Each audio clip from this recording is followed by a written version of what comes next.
Assalamu alaikum. I'm here with United States outgoing ambassador Ann Peterson. 3 years ago, Ms. Peterson arrived in Pakistan at a very tumultuous time period when a staunch key US ally, the ex-president General Musharraf, was facing a very popular uprising by civil society, by media and by the lawyers.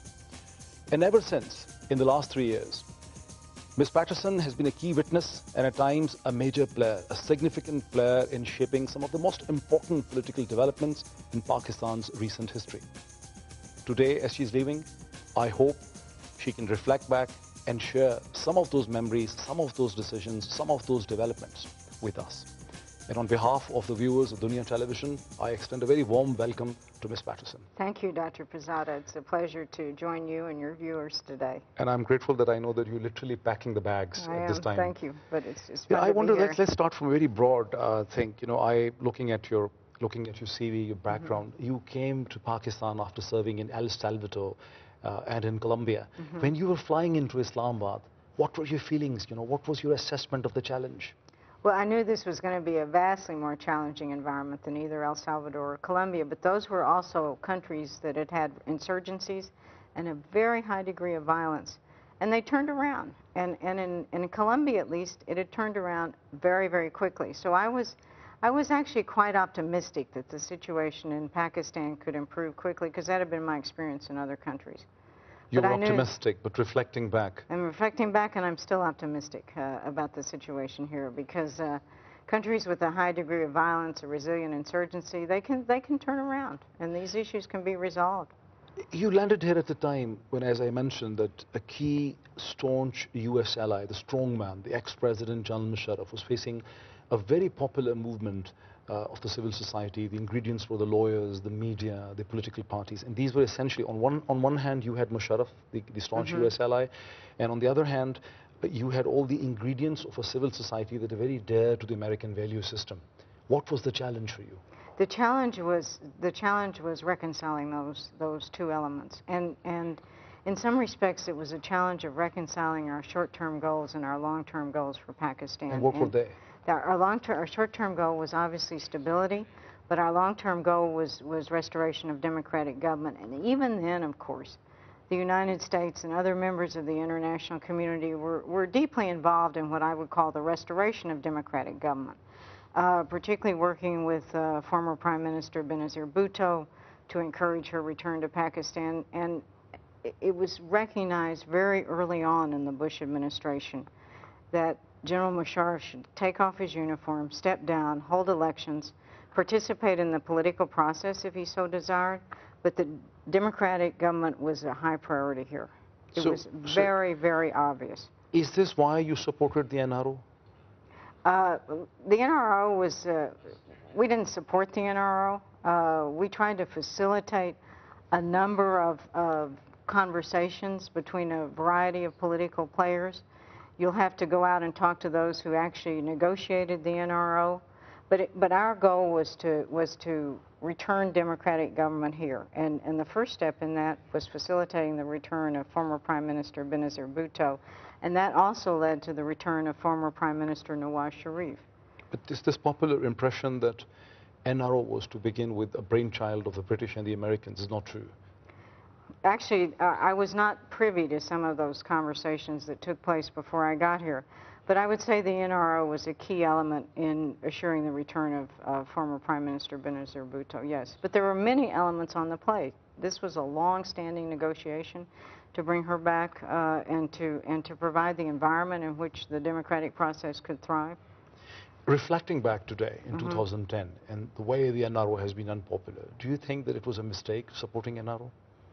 I don't think it was a mistake in terms of, I can't really say whether, I think it was probably necessary to get the process underway and to bring her back and to persuade, a process to persuade President Musharraf to take off his uniform and step down and become a political actor, which he's doing now.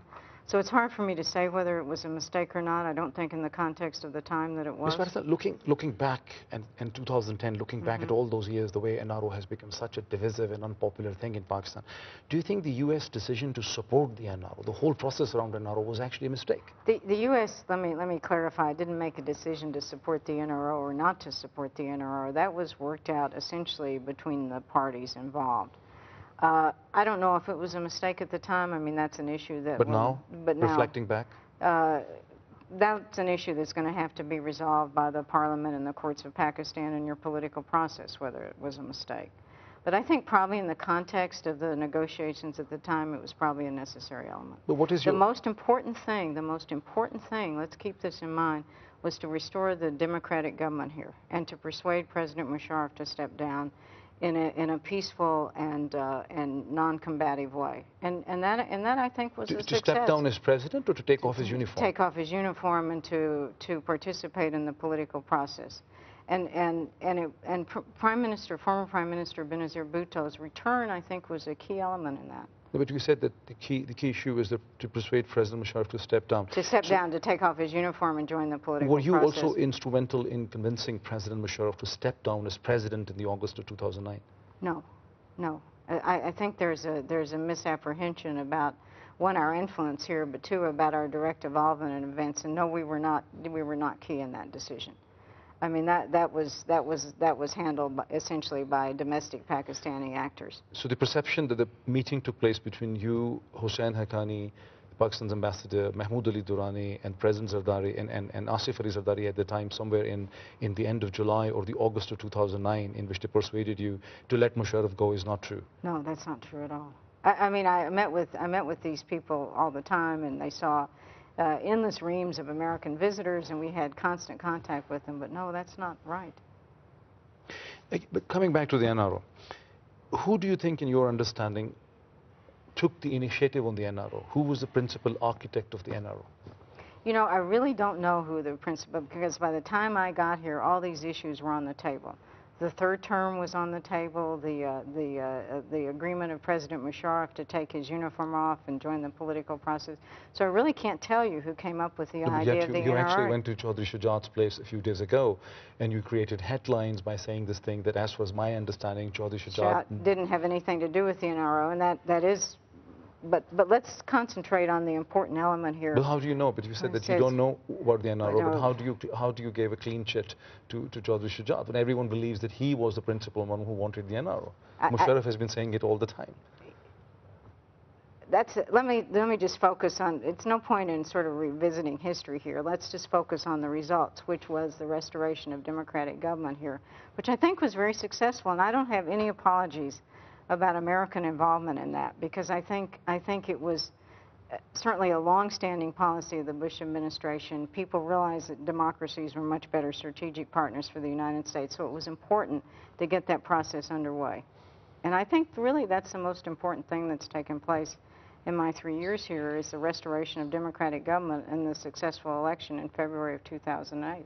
So the disappointment that set in with the democratic government, that was gradual? Keep in mind, the government, the PPP at least, have been out of power for 12 years. The democratic system here has been interrupted countless times by military takeovers and other disruptions. No civilian government has ever finished its term here. It's not surprising to me that democratic government is weak and that democratic institutions have atrophied over time. Sure, disappointment is going to set in. The